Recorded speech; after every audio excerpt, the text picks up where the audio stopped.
Tagal na kasi nitong plug na to guys, kaya gamit na kaya nagkakaroon ng problema.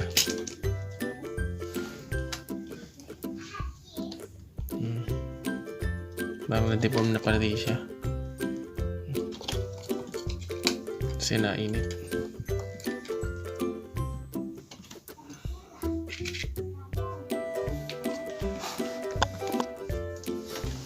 Natutunan ito ng negative dito, mahugot.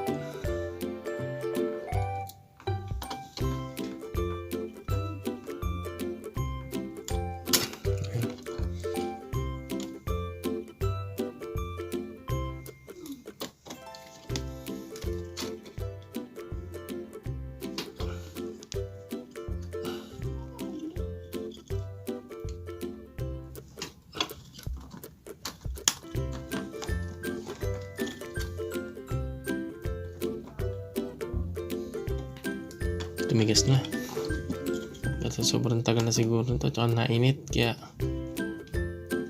ayun na mag-check ng mga nakalong wire.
So yun guys, oh, kasi na-end siya, oh, na-deform na.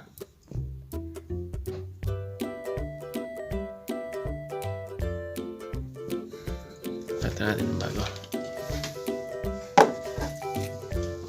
So papalit natin guys, gamit na rin to pero okay pa. Gawin natin dito sa isang to dito. Kaya siya screw sa ilalim, niluluwagan bago ipasok yung screw. Niluluwagan muna natin. Maligtad ang ikot nito. Maligtad ang ikot.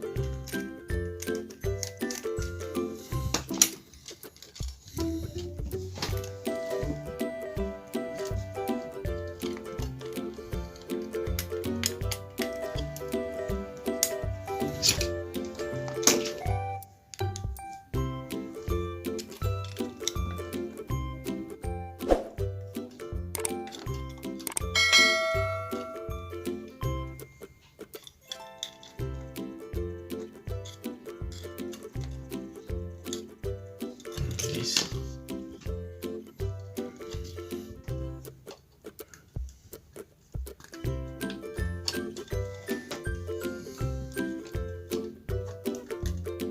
Medyo maliit ang butas ito, so babawasan natin ng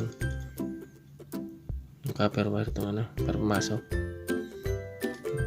Hindi natin kailangan ibawas para pumasok. Yun, dalawa. Kasi masyado mahigpit. Bawasan yung dalawang piraso.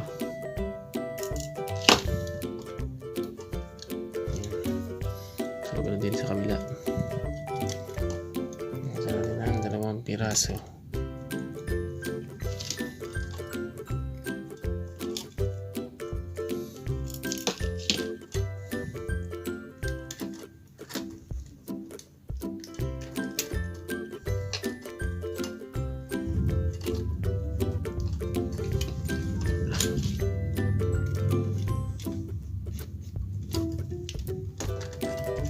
Yan.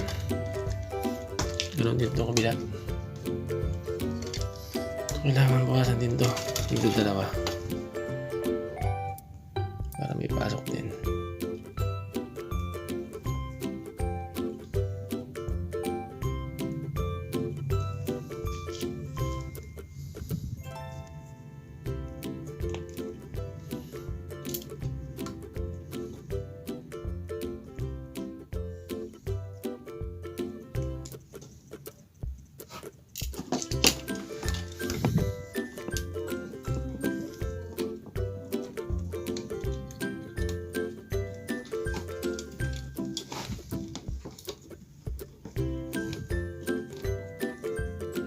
Na natin.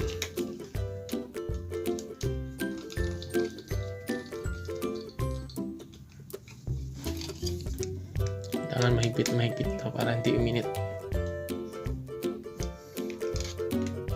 Kasi pag naglulus, nagainit ang mga ano. Yan.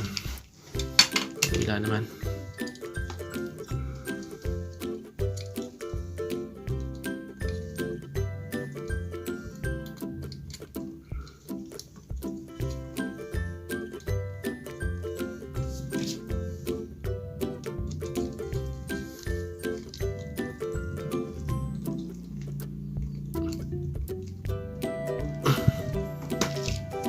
Okay.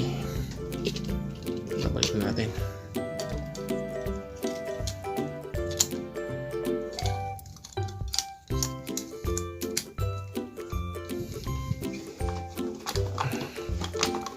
Balik na natin siya.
Duples pala kaya pumasok.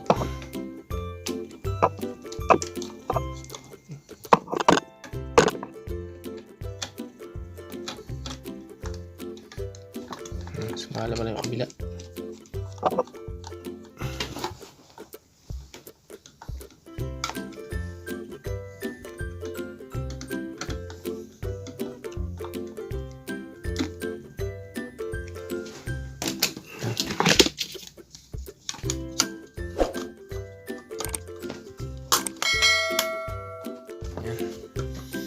Testing natin.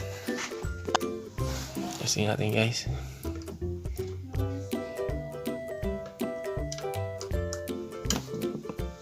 Ayan guys. Nailaw. So okay. Testing natin itong kabila.